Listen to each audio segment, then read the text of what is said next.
हमारे साथ यहाँ पर खास मेहमान जो है वो जुड़ने जा रहे हैं। हमारे साथ डॉक्टर अरुण गुप्ता हैं, वरिष्ठ शिशु रोग विशेषज्ञ हैं फोर्टिस अस्पताल के। डॉक्टर साहब बहुत शुक्रिया, आपने वक्त निकाला हमसे बातचीत करने के लिए।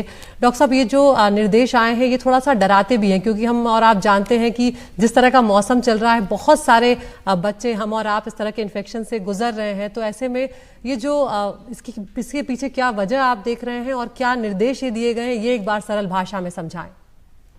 देखिए, डरने वाली बात है और मुझे लग रहा है कि ऑर्डर बहुत अच्छा है। अब कफ सिरप को समझना पड़ेगा, कफ सिरप होते क्या है। पहली बात तो कफ कोई बीमारी नहीं होती, कफ किसी बीमारी का लक्षण होता है। और हमारे देश में हम लोगों में एक टेंडेंसी कि जरा से भी खांसी होगी हम तुरंत दवाई की ओर भागते हैं। हर कफ में दवाई की जरूरत नहीं होती, नंबर वन। नंबर दो, अगर आप किसी कफ बहुत ज्यादा परेशान कर रहा है, कफ किसी अंडरलाइंग बीमारी की वो दिखाता है, तो आपको डॉक्टर के पास जाते हैं। अगर आप डॉक्टर आपको दवाई देता है तो कृपया करके दवाइयों को समझें, पहले डॉक्टर से पूछे दवाई किस पर्पज की है, और घर जाकर के दवाई का नाम जरूर क्रॉस चेक करें केमिस्ट से लेते समय। कई बार क्या होता है, सब्स्टिट्यूट केमिस्ट बहुत देते हैं। तीसरा, सेम नाम की दवाइयों में कई बार अंदर कंटेंट में डिफरेंस हो सकता है, उसकी स्ट्रेंथ में डिफरेंस हो सकता है। इन सब बातों का ध्यान रखना बहुत जरूरी है। इसके अलावा कभी भी जरा सी भी खांसी में सेल्फ मेडिकेशन बिल्कुल नहीं करें। पुराने घर में पड़ी दवाइयों का इस्तेमाल नहीं करें, पुराने प्रिस्क्रिप्शन का इस्तेमाल नहीं करें। केमिस्ट से या पड़ोसी से पूछ के दवाई बिल्कुल मत दें। मैं इस बात को दोबारा कहना चाहूंगा, हर कफ बीमारी नहीं होती। कफ एक तरह से कह सकते हैं कि बल्कि शरीर उस बीमारी से लड़ने के रूप में कई बार खांसी भी करता है। खांसी की दवाइयों की बहुत रेयरली रिक्वायरमेंट होती है, वो स्पेसिफिक बीमारियों में होती है। तो ये जो ऑर्डर आया बहुत अच्छा है। हमें इस बारे में एज ए जनता जागरूक होना पड़ेगा कि हर कफ में दवाई नहीं देनी है और डॉक्टर्स को दिखा करके ही देनी है। और डॉक्टर्स को भी मैं अर्ज करना चाहूंगा यहाँ पे, वो भी ध्यान रखें। एक तो सबसे बड़ी बात है कि जो कफ सिरप्स होते हैं इनके एज लिमिट होती है हमेशा।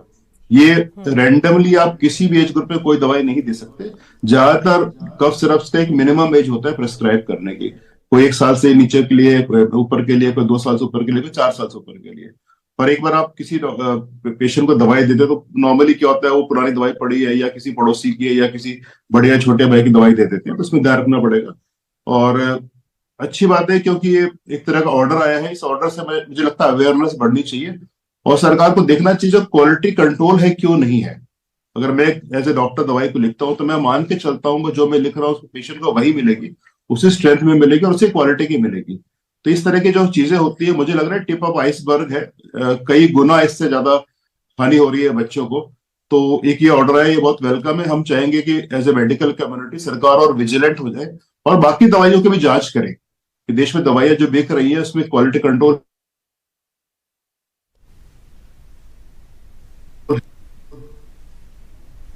बिल्कुल डॉक्टर साहब, यहाँ पर एक चीज़ और यहाँ पर समझना चाहेंगे, क्योंकि एक कॉम्बिनेशन की बात यहाँ पर कही गई है कि क्लोरफेनिरामाइन, मैलेट और फिनाइल्फ्राइन जो है वो अगर शामिल है तो उसका खास तौर से इस्तेमाल जो है सर्दी के लक्षणों के इलाज के लिए कफ सिरप या गोलियों के रूप में किया जाता है।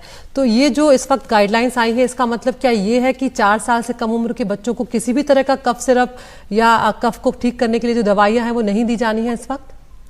पहली बात तो मैं कहता हूँ ये जो एक कफ सिरप वर्ड को हटा देना चाहिए। कफ कोई बीमारी नहीं है। पहली बात तो कफ किसी बीमारी का लक्षण है। चाहे आपको फेरेंजाइटिस हो या आपको निमोनिया कुछ भी हो, तो हमें बीमारी को ट्रीट करना है, कफ को ट्रीट नहीं करना है। कफ सिर्फ अपने आप में मिस नॉर्मल है। दूसरी बात, जब कफ के लिए दवाई दी जाती है तो अंडरलाइंग प्रॉब्लम को ठीक करने की दवाई दी जाती है, खांसी को दबाने की दवाई नहीं दी जाती, चाहे अस्थमा हो चाहे ब्रोंकाइटिस हो। तो ये जो कफ सिरप का जो मिस नॉर्मल नाम चला है कि लोग जो खांसी हो गई तो खांसी की दवाई ले लो, खांसी की दवाई जैसे कोई चीज होती नहीं। अब ये जो क्लोरफेनिरामाइन, मैलिएट है, फिनाइलेफ्रिन है या डेक्स्ट्रोमेथार्पन है या सैल्बुटामॉल है या टर्बेटालिन है, इस तरह के सैकड़ों सॉल्ट मार्केट में मिल जाते हैं और ये मार्केट में वेरियस कॉम्बिनेशन में मिल जाते हैं। कई बार ये कॉम्बिनेशन बहुत इरेशनल होते हैं, कई बार इनकी डोजेज एक्यूरेट नहीं होती और इनको घर में सिरप पड़े होते हैं, आप 1 चम्मच पिला दी, 2 चम्मच पिला दी अंदाजे से। कई बार ये काफी हानिकारक हो सकता है। आपने देखा रिसेंट इंसिडेंसेस में। नहीं डॉक्टर साहब, लेकिन एक बार मैं फिर से ये समझना चाह रही हूँ, एक बार और स्पेसिफिक होकर मैं ये जानना चाह रही हूँ कि जो 4 साल से, जिन परिवारों में 4 साल से कम उम्र के बच्चे हैं, क्या उन्हें कोई भी इस तरह की दवाई, आप भले ही अभी इस वक्त कह रहे हैं कि कफ सिरप का इस्तेमाल ना हो, लेकिन दुकानों में इसी तरह से मिलते हैं और जब जाते हैं डॉक्टर्स भी इसी तरह से प्रिस्क्राइब करते हैं कि ये सिरप दे दीजिएगा, तो क्या 4 साल से कम उम्र के बच्चों को किसी भी तरह का सिरप अभी नहीं देना है या ये जो पर्टिकुलर कॉम्बिनेशन है इस बात का ख्याल रखना है? देखिए, जिस तरह का इस कॉम्बिनेशन की बात हो रही है, क्लोरफेनिरामाइल में लीड की बात हो रही है, फेनाइलेफ्रिन, बीच में आपके डेक्स्ट्रोमेथासोन को लेकर के काफी इशू चले थे। तो जितने भी केमिकल, तो बच्चों में सेफ्टी मार्जिन बहुत कम होती है। तो हर दवाई की एक मिनिमम एज होती है जिसके नीचे आप उसको प्रिस्क्राइब नहीं कर सकते। किसी की 1 साल हो सकती है, किसी की 2 साल होती है, किसी की 4 साल हो सकती है।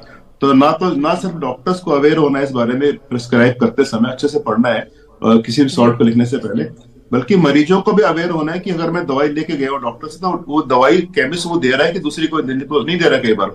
और तीसरा देखना है कि बार बार घर में किसी भी दवाई को उठा के ऐसे कफ सिरप इस्तेमाल नहीं करना है। डॉक्टर को दिखा के देना है और पर्टिकुलर डोज में पर्टिकुलर ड्यूरेशन तक देना है, उसके बाद देना भी नहीं है। और ये बहुत केयरफुली आपको पढ़ना पड़ेगा दवाई की लिखी क्या गई है और मिल क्या रही है आपको। जी बिल्कुल, बहुत बहुत शुक्रिया डॉक्टर साहब इस तमाम जानकारी के लिए। आप हमसे जुड़े तो यहाँ पर ख़ास तौर से डॉक्टर साहब जो कह रहे हैं कि कफ कोई बीमारी नहीं होती है, उससे जुड़ी हुई कुछ दिक्कतें होती हैं तो उन्हें ठीक